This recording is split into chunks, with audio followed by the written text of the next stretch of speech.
Hello বন্ধুরা, সকলে কেমন আছো? আমি Gagan Mondal, welcome to my YouTube channel.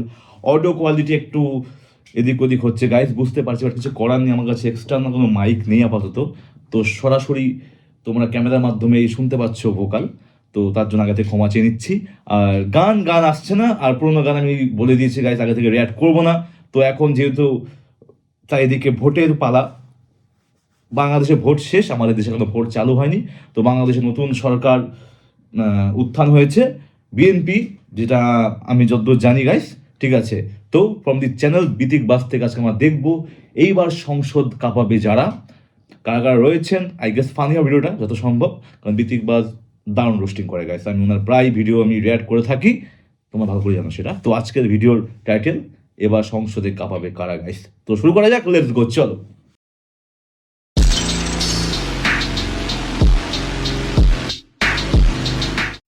Headphone on, সমাবেশ নষ্ট করবো না, সোজা নামা যাক। 3 2 1 লেটস গো। কসম খেয়ে বলছি আল্লাহর নামে, বিএনপি বাংলাদেশে ক্ষমতায় আসবে না। আমি আল্লাহর নামে চ্যালেঞ্জ করে বলে যাচ্ছি, আজ কাসরের নামাজের সময় 20 বছর পর আবারও ক্ষমতায় বিএনপি। অনেকেই এখন ভাবছে তারা ও আচ্ছা, বিএনপির আগেও ছিল গাইস, ঠিক আছে। বিএনপির আগেও 20 বছর আগে আই গেস খালেদা জিয়া, যিনি ছিলেন প্রধানমন্ত্রী বাংলাদেশে, শেখ হাসিনার আগে উনি ছিলেন। ঠিক ধরেছি তো গাইস? Thank you. করবেটা কি? এরই মধ্যে শপথ নিয়েছে তারেক রহমান প্রধানমন্ত্রী। সংসদ সদস্য নির্বাচিত হইয়া প্রধানমন্ত্রী তারেক রহমান হলেও সংসদে কিন্তু থাকছে আরো 298 জন এমপি। তাই আজকের এই মিউজিকটা দেওয়া মানেটা কি বুঝলাম না গাইস আমি। ভিডিওতে আমরা দেখব 2026 সালের সংসদ কাঁপাবে যারা। ভিডিওটা শুরু করব শহীদ বিপ্লবী ওসমান হাদির স্মরণে। যদি এমপি হইতে পারি ইনশাআল্লাহ, বাকি 299 জন এমপি চান বের করে ফেলবো। প্রথমেই বলা লাগে মাইটি লুৎফুজ্জামান বাবরের কথা। তিনি হয়তো সকাল বিকাল ইন্ডিয়া প্রেম ধুয়ে দিবেন। Seven sisters in danger. We are open, we are looking for Shatrut. যদিও এখন তার বয়স হয়ে গিয়েছে এবং তিনিও নরম হয়ে গিয়েছেন, তারপরেও ভালো কিছু করবেন এই আশাটা রাখাই যায়। যদি আমাকে কোনো দায়িত্ব দেওয়া হয়, সেটা আন্তরিকভাবে নিষ্ঠার সাথে, সততার সাথে আমি পালন করব। তবে ভারত প্রেম ঠান্ডা মাথায় খেলে দেওয়ার জন্য সংসদে রয়েছে আরেকজন, মেজর হাফিজ বীর বিক্রম। ধন্যবাদ কেন? যে তারা শেখ হাসিনাকে আশ্রয় দিয়েছে। এতে তো আরো রাগ হওয়ার কথা, উল্টা বলছেন কেন? শেখ হাসিনা এবং আওয়ামী লীগের যে এত বড় ভারতের দালাল, দেশের শত্রু, আশ্রয় না দিলে তো আমরা বুঝতে পারতাম না। বলছিলাম যে আওয়ামী লীগকে কি বিএনপি আবার ফেরত আনবে? এই আওয়ামী লীগের ফেরত আসার কোনো সম্ভাবনা আমি দেখি না। কবুল করছে। আওয়ামী লীগ ফেরত না আসলেও ফেরত এসেছে 2006 সালের শিক্ষা প্রতিমন্ত্রী। উনি হেলিকপ্টারে করে নিজে বিভিন্ন জেলার পরীক্ষার হলে যেতেন হাতে নাতে নকল ধরার জন্য। আচ্ছা, বিরাট ব্যাপার তো। নকল প্রতিরোধ করার জন্য নিজ পকেটের পয়সা দিয়ে হেলিকপ্টার রেন্ট করলাম। নকল ধরার সাথে হেডমাস্টারকে অপরাধের জন্য ধরে হেলিকপ্টারে করে ঢাকায় নিয়ে আসতো। জালিয়াতির অভিযোগ এক প্রিন্সিপালকে সরাসরি হেলিকপ্টারে তুলে ঢাকায় নিয়ে আসার ঘটনাও তখন ব্যাপক আলোড়ন তোলে। এই শিক্ষা প্রতিমন্ত্রীর প্রশংসা করে গিয়েছে স্বয়ং বিপ্লবী ওসমান হাদিও। এছাড়াও মিনন সাহেবকে শিক্ষা প্রতিমন্ত্রী বানানো গেল। ভদ্রলোক এমন একটা কাজ শুরু করলেন, হেলিকপ্টার নিয়ে প্রতিদিন বিভিন্ন পরীক্ষার কেন্দ্রে হানা দেন। সাথে বেগম জিয়াও। শিক্ষার জন্য আমরা কি করেছি মিলন জানেন। 20 বছর পর আবারও বাংলাদেশের সংসদে এমপি হিসেবে নির্বাচিত হন মিলন সাহেব এবং ক্ষমতায় এসে প্রথমেই তিনি বলেন পড়ালেখার কথা। ঠিকমতো লেখাপড়া করতো, সাথে দিয়ে দেন ওপেন থ্রেট। নকল আর হবে না। ডিয়ার এসএসসি স্টুডেন্টস, পুংডামি ফাত্রামি জাউরামি বাদ দিয়া পড়ালেখা করতে বসো। আমার ছাত্রছাত্রীরা আমেরিকার মানের লেখাপড়া শিখবে।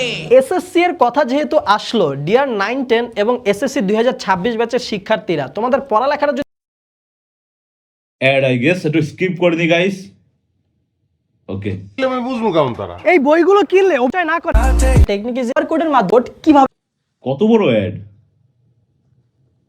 ও মাই গড, ও মাই গড, ও মাই গড! শেষ হয়েছে? আচ্ছা সরি গাইস, 2 মিনিট রয়েছে হাসনাত আব্দুল্লাহ। তারা যদি মনে করে থাকে সংসদ হচ্ছে একটা ব্যাড অফ রোজেস, ওখানে গিয়ে আরামে কাটাবে, যে সাবান ছাড়াই ধুয়ে দিবে যে কোনো কাউকে, সংসদ সদস্যদের ঘুম হারাম করে দেবে ইনশাআল্লাহ। এই বান্দা অন্যায়ের বিরুদ্ধে কিছু বলতে কোনো প্রকার দ্বিধাবোধ করে না। এই মুহূর্ত থেকে চাঁদার কবরস্থ ঘোষণা করা হলো। তবে এবার কিন্তু সংসদ কাঁপাবে রুমিন ফারহানাও। আমার রাজনীতি আমার দল তো তারে বহিষ্কার করলো। আমাকে বহিষ্কার করে দিয়েছে, তার আমার দল না। বহিষ্কার হয়েছে দেখেই তো এখন উনি বিএনপির বিরুদ্ধে আওয়াজ তুলে যাচ্ছে। গতকালকের ইলেকশনেও তো তা বিভিন্ন জায়গায় তাদের আচার আচরণ খুব ভালো ছিল না। সরকারের দোষ ত্রুটি ধরা এবং অপকর্মের বিরুদ্ধে এক বজ্রকণ্ঠ হবে রুমিন ফারহানা, আশা রাখাই যায়। বিএনপি নেতাকর্মীদেরকে মাঠ পর্যায়ে কন্ট্রোল করা যাচ্ছে না, চাঁদাবাজির সঙ্গে যুক্ত, জমি দখলের সঙ্গে যুক্ত। সংসদে সরকার দলকে চাপে রাখার জন্য রয়েছে আরো দুইজন অকুতোভয়। একজন হচ্ছে আমাদের বিরোধী দলের নেতা জামাতের প্রধান ডক্টর শফিকুর রহমান। যে কৃতজ্ঞতা প্রকাশ করে না সে ভালো মানুষ হতে পারে না। সরকার ভুল কিছু করলেই তুলবে আওয়াজ। সেই ফেসিবাদ, সেই কালো অধ্যায় আবার বাংলাদেশে ফিরে আসুক, আপনারা কি চান? আর বিরোধী দলীয় প্রধানের আওয়াজে হালকা স্পাইস দেওয়ার জন্য রয়েছে ছাত্র নেতা নাহিদ ইসলাম। শেখ হাসিনাকে এই বাংলাদেশ থেকে হটাইতে পারছি, আর এই মির্জা আব্বাস তাদের বিরুদ্ধে আমরা কথা বলতে পারবো না, সব ভয়ভীতি দেখে আমাদেরকে আটকাবে। সরকার ভালোই চাপে থাকবে। রাজপথে নামার প্রয়োজন হলে আমরা সেটার প্রস্তুতি নিচ্ছি। পাশাপাশি বিরোধী দলরেও ধোয়ার জন্য আর চাপে রাখার জন্য রয়েছে সরকার দলীয় ফজলুর রহমান, যিনি দুই চোখে জামাতরে দেখতেই পারেন না। জামাত শিবির রাজাকার, এরা হইল রাজাকার এবং বেঈমান। ওনার মতে জামাত আর ইসলাম হচ্ছে দুই মেরুর, অন্তরে কোনো ইসলাম নাই। মানে ভাই ওনার আসনে যদি জামাত জিততে পারে তাইলে উনি সোজা বিষ খাবে, এই ঘোষণাও দিয়ে দিছিল। আমি বিষ খাই, আমি বিষ খাই। বুঝেন তাইলে এতটাই মনে প্রাণে জামাতকে উনি ঘৃণা করেন। জামাত আমাদের শত্রুরা আলবত রাজাকার ছিল। আর এখন জামাতের 70 জন এমপির সাথে তার সংসদ শেয়ার করা লাগবে। জামাত শিবির রাজাকার।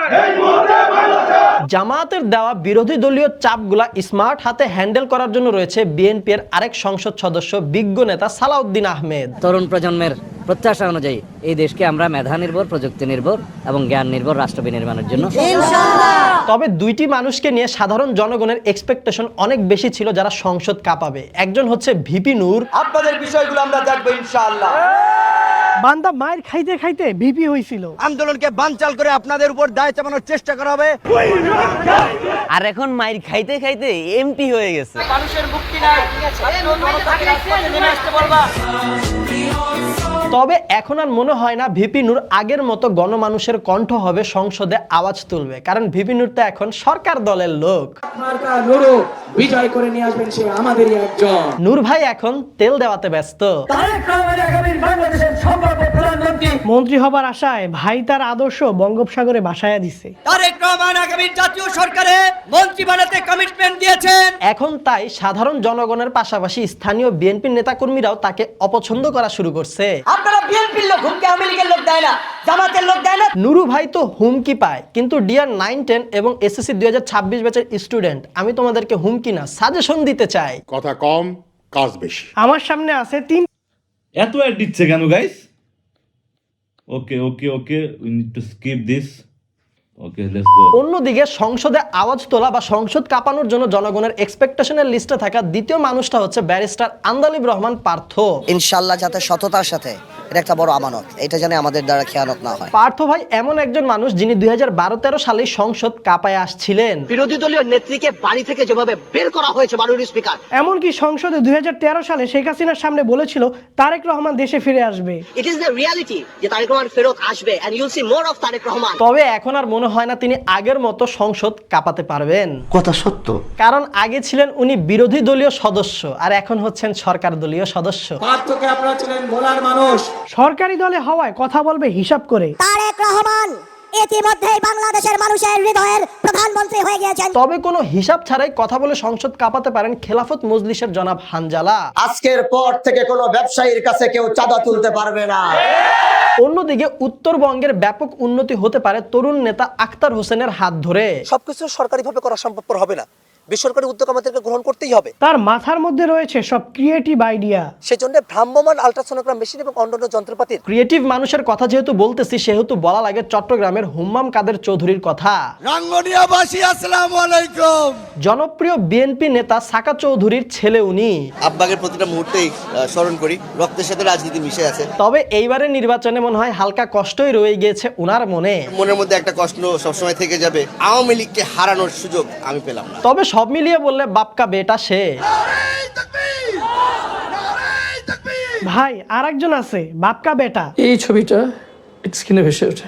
দীর্ঘ 7 বছর তিনি ছিলেন আয়না ঘরে, সয়েছেন জুলুম এবং নির্যাতন। এখন একটু গুলির আওয়াজ শুনবো, তখন সব শেষ হয়ে যাবে। তাই এই আয়না ঘরের প্রথা ভাঙা এবং জুলুমের বিরুদ্ধে ভালোই সোচ্চার থাকবেন তিনি, এই আশা তো রাখাই যায়। আমাদের সাথে যে জুলুম করা হয়েছে, আর কোনোদিন কোনো নাগরিককে যেন এই জুলুমের শিকার করতে না হয়। বাপকা বেটা কিন্তু আরেকজন আছে, আমাদের ঘেরাও নেতা ইশরাক ভাই। আমরা কিচ্ছু বলি নাই, আমরা ধৈর্য সহকারে শুনেছি। সংসদে বিরোধী দলকে ইশরাক ভাই একটু ভালোই প্যারা দিবে। আমরা যদি ঘোষণা দেই তাহলে ঢাকা শহরে জামাতের প্রার্থী রাস্তায় নামতে পারবে না। জামাত সর্বোচ্চ চেষ্টা করবে ইশরাক ভাইরে অ্যাভয়েড করা চলার জন্য। এই গুপ্ত বাহিনী তারা হঠাৎ করে উদয় হয়েছে। বাপকা বেটা তো আরেকজনও রয়েছে, জনপ্রিয় নেতা মরহুম দেলোয়ার হোসেন সাইদির ছেলে জনাব মাসুদ সাইদিও কিন্তু যাচ্ছে সংসদে।